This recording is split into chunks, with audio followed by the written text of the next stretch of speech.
Je reçois ce matin le docteur Frédéric Salman. Bonjour et bienvenue. Bonjour. Ravi de faire votre connaissance. Vous êtes docteur en cardiologie et en nutrition, spécialiste de l'hygiène alimentaire. Vous êtes un phénomène de l'édition. Vous êtes un docteur qui vend des livres et vous publiez La santé devant soi, le secret millénaire qui va changer votre vie aux éditions Robert Laffont. Alors, ce qui est passionnant dans votre livre, c'est que vous écrivez qu'on sait désormais que ceux qui pratiquent une religion ou accordent une grande importance à la spiritualité vivent plus longtemps que les autres et en meilleure santé. Comment est-ce qu'on le sait?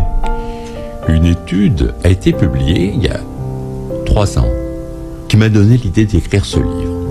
Je découvre que les gens qui croient dans une religion vivent 7 ans de plus que les autres. Et là, je peux vous dire que j'en reviens pas. J'essaie de comprendre. Et effectivement, des recherches nouvelles ont montré qu'il y a un lien très puissant entre la spiritualité et la santé. Les gens qui croient, qui ont un sens profond dans leur vie, ont une stimulation immunitaire beaucoup plus puissante. L'immunité, c'est tout ce qui nous protège de tout. C'est notre garde du corps. Eh bien, c'est plus puissant quand vous avez une croyance. Et alors, ça m'intrigue. Je décide d'écouter de comprendre les textes sacrés. Et on a découvert que la prière active des zones du cerveau au niveau de la relaxation, au niveau du bien-être, de la sérénité. Autrement dit, c'est aussi un anti-stress formidable. Et en plus, on leur a fait des prises de sang en même temps. Et on a vu qu'ils sécrétaient des hormones protectrices, des hormones du bonheur, de la détente, de la relaxation. Et qu'en même temps, ça stimule le système immunitaire. Autrement dit, la prière était quelque chose qui fait un bien immense, qui permet aux sujets de retrouver leur socle et surtout, essentiel, de donner un sens à leur vie. Donc, on a évalué les effets positifs de la prière sur la santé. Oui. Ça, c'est validé. Ah, c'est validé et c'est formidable. Qu'est-ce que vous avez appris, vous, en tant que praticien, en vous intéressant à la prière? J'ai appris, vous savez, une chose essentielle.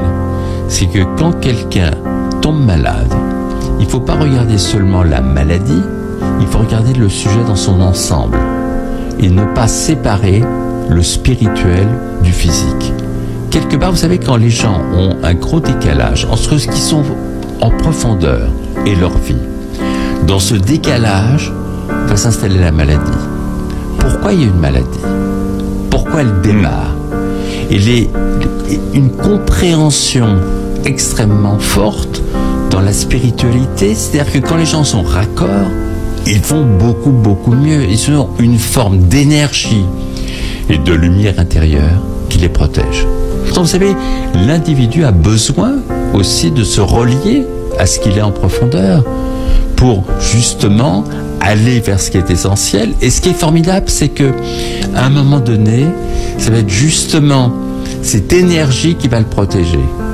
Mais il faut être en mouvement physique, spirituel et intellectuel.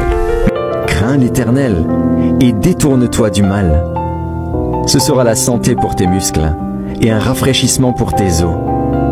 Écoute, mon fils, et reçois mes paroles, et les années de ta vie se multiplieront.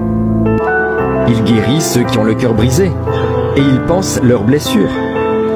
Il compte le nombre des étoiles, il leur donne à toutes des noms. Notre Seigneur est grand, puissant par sa force, son intelligence n'a point de limite. L'Éternel soutient les malheureux. Ne savez-vous pas que votre corps est le temple du Saint-Esprit, qui est en vous, que vous avez reçu de Dieu, et que vous ne vous appartenez point à vous-même, car vous avez été rachetés à un grand prix. Glorifiez donc Dieu dans votre corps et dans votre esprit, qui appartiennent à Dieu.